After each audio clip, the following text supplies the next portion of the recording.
Hello everyone, I Samir Seth. I'm privileged to have with us the CEO of Clinexcel Life Sciences, Ms. Deepa Arora with us. Ma'am, I would like to have a short interview with you. Thank you. In the recent years, there has been an increased focus on patient-centric care and clinical trials. How does Clinexcel incorporate patient feedback and engagement into its clinical trial to ensure better outcomes?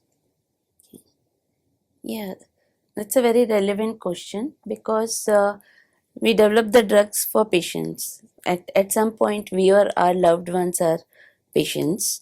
So, what we do in Clinexcel, I'm also a physician. We are a total of 6 physicians, and we have 18 pharmacists, 2 PhDs. So, this kind of healthcare professionals, being healthcare professionals, we understand because we have interacted with patients, managed the patients at some point in life when we were actually doing more of clinician work or clinical pharmacy work. So, we understand what is their need, and we try to put ourselves in their, you know, in their footsteps and understand what a patient would require, how feasible it is, the compliance part for it, because protocol sometimes they are too complex, and people who are writing, if they have not interacted with patients, they may not understand how feasible it is for patients who are not staying close, or even if they are staying close, they are not able to move on their own. They need somebody to always take them to the hospital. They cannot come again and again for follow-up. So while designing the study, we always think from the patient perspective as well as from the investigator perspective, who is a doctor, whether they will be able to implement that protocol or not. And accordingly, we design the protocols. Sure, ma'am. Moving on to the next question. You have worked on clinical trials in both India and the US. What are some cultural or operational differences which you have noticed? Also, where would you prefer holding a clinical trial, either in a developed country or a developing country? There are differences between patients in India and the US. Most important is that in countries like the US, insurance coverage is full for the patients, which is not so in India.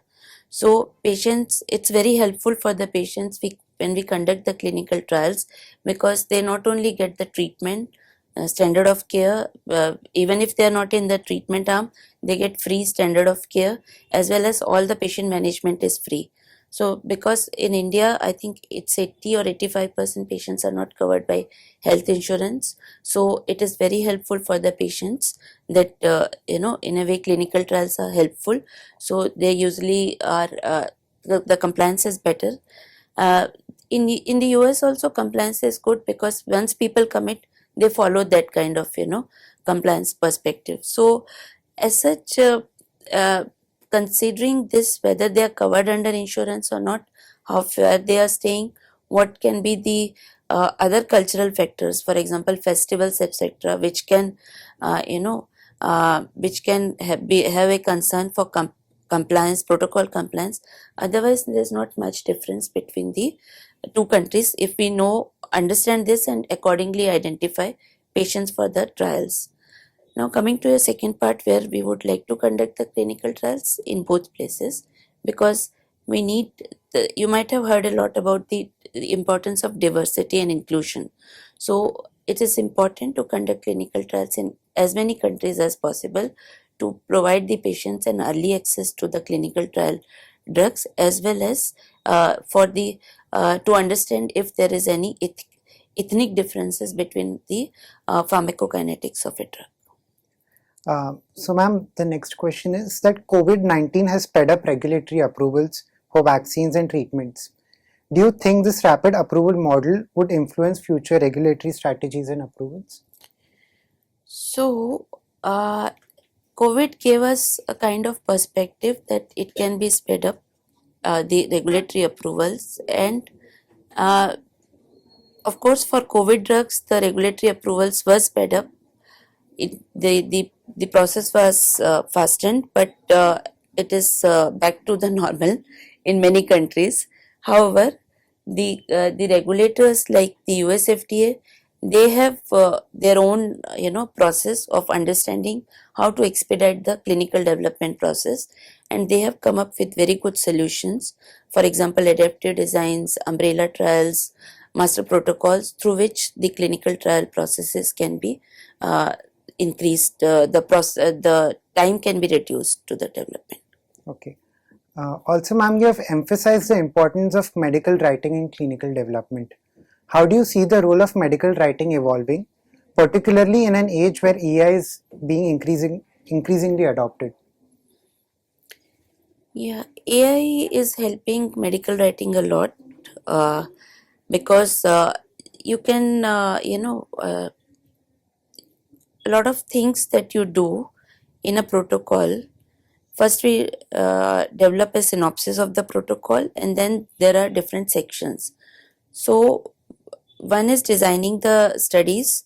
So, for that, we need to understand what kind of trials have been already done and what kind of trials have resulted in successful approvals. So, that data we can easily uh, get now online. Uh, of course, companies don't want to put too much of confidential data, but a lot of redacted data is available, which a person who understands science, they can always interpret the basic details from there. So, uh, not only AI, information technology, because it's available, if we know how to correctly search the right information, we can always then learn from that and then develop the protocol. So, three steps. First, you should understand what is required, then you should be able to search for the information that you need, and then you should be able to learn before you write the protocol. These three are important parts. So, a medical writing person who is doing the medical writing, normally we think that literature searching is a junior person's role. That's not the case. Actually, when you are searching, you have to look at on your own and then extract the right kind of information to learn. And then after that, once you have that process in place, that how to get to a right information, you can always train the junior people in that. But those steps need to be very clear, and for each protocol, this the background knowledge is entirely different, because each drug is different, each therapeutic area is different. So it's always, medical writing has to start from the beginning, though basic things people know. So that way, if you consider, there are a lot of documents to be prepared. AI will support, which means it will make your life easier, a medical writer's job, and it will help you getting high quality data. So you can always incorporate that. But medical writing person will be the central piece, and AI can only support that.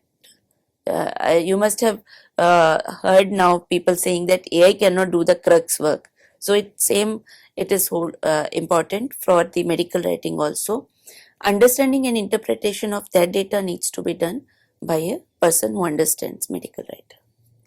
Also, ma'am, the last question would be one message for someone who is interested in clinical research.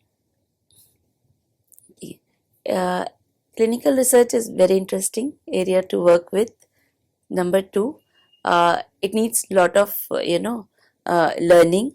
So be prepared to learn all the time. Be a student always, and whatever you are learning at the moment, focus on that. I think I said this during our panel also.